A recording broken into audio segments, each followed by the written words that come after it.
Hello everybody and welcome to a special preview edition of Inside the Nest. He's Luke Milai, I'm Emilie Cochrane, and we're here at Edward Olson Hall to talk some Temple football and of course make our very first ever anchor debut. And speaking of first, Stan Drayton is set to begin his first season as head coach of the Owls, but he's not the only one on the coaching staff set to make his Temple debut.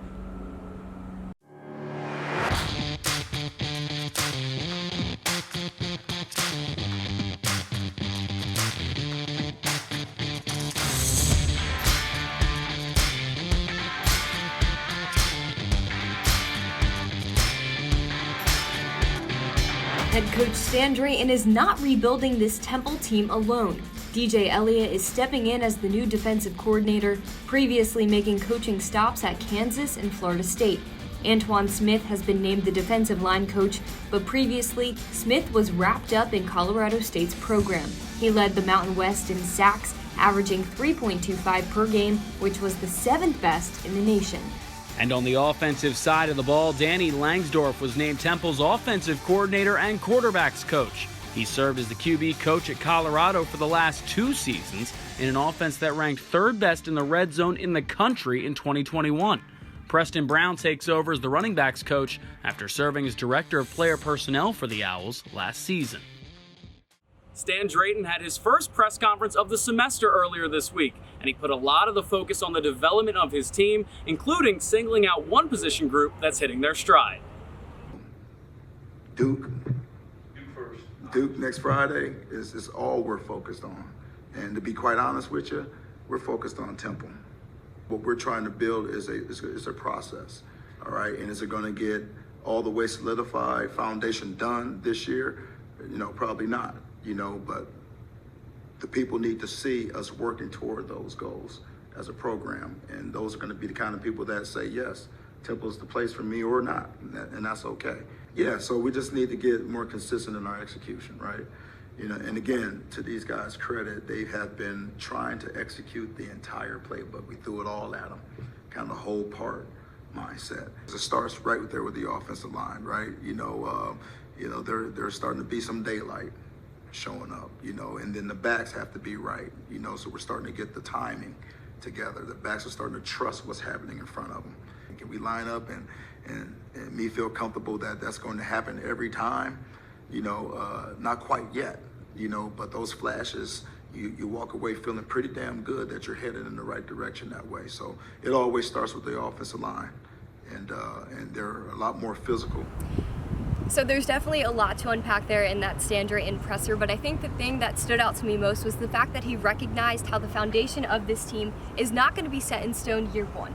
He said it's going to take multiple years for this team to really regroup, rebuild, and reconstruct in every way possible. So I think understanding that and not sugarcoating anything is something I really respect about him. Also coming in as a new coach, an experienced coach at that, and other experienced staff members coming in as well, it doesn't mean Temple's going to be good right off the bat. Exactly, I agree. I think it's important when you're coming off a 3-win season, you've got a new head coach, to not put all the emphasis on wins and losses right away, to build that foundation first. But I was encouraged to see Coach Drayton single out that offensive line, and it's a group you already knew he was fond of with single digits like Isaac Moore and Adam Klein, but to see that's the group that he singled out, because so much of your offense comes from your offensive line. It opens up the run game, it helps out the passing game. If there's any group I wanted him to single out, it was that group, and he mentioned it's only flashes, so that sort of goes with your point about its development. It's not all going to happen overnight, but I still think it's important that the offensive line was the group he sees growth with right now. Exactly, I agree with that, Luke. Stan did say in the press conference that the backs are starting to trust the O-linemen more, and when you have that trust in an offense, things start to go right. Pass and run plays are going to be completed successfully without any hesitation, and that's when things are going to start to go right. Looking forward to a lot more of Stan Drayton's weekly press conferences, and we'll have 2 new ITN reporters covering those press conferences, Jake Gable and Sam Masson, who are here to preview the 2022 schedule for the Owls. I'm Sam Masson. And I'm Jake Gable. And we're your new beat reporters. The Owls will kick off their first game of the season away at Duke this Friday night at 7:30 p.m. This will be the 3rd season in a row where the Owls are on the road for their first game. Temple's second game of the season will be against Lafayette on September 10th. This will be the Owls' home opener of the season. The The Scarlet Knights come to Philly on September 17th for our annual homecoming game at 2 p.m. The Owls' next game will be against the University of Massachusetts. This will be the Owls' last out-of-conference game. Temple is back on the road for their first conference game in Memphis, Tennessee. They'll take on the Tigers on October 1st. After that nice bye week, the Owls will take on UCF in Florida on October 13th. Temple is back home at the Link facing Tulsa on October 21st. Kickoff is under the Friday night lights, and this will be the first 7 p.m. start in nearly 3 seasons. The Owls will then march on down to Maryland to take on Navy on October 29th. On November 5th, sadly, the Owls will not be taking another trip down to sunny Florida, but instead will host the South Florida Bulls here at the Link. For the first of 2 straight games against ranked opponents, the Owls will travel down to Texas to take on the Houston Cougars on November 12th. As we're coming closer to the end of the season, Temple will take on the ranked 23 Cincinnati Bearcats at home on November 19th. Wrapping up the season, the Owls will take on East Carolina on November 26th. As Sam mentioned, the first game of the season is Friday, September 2nd in Durham, North Carolina against Duke. I'll be making the trek down the coast to Wade Wallace Stadium as the Owls look to win their season opener for the first time since 2019.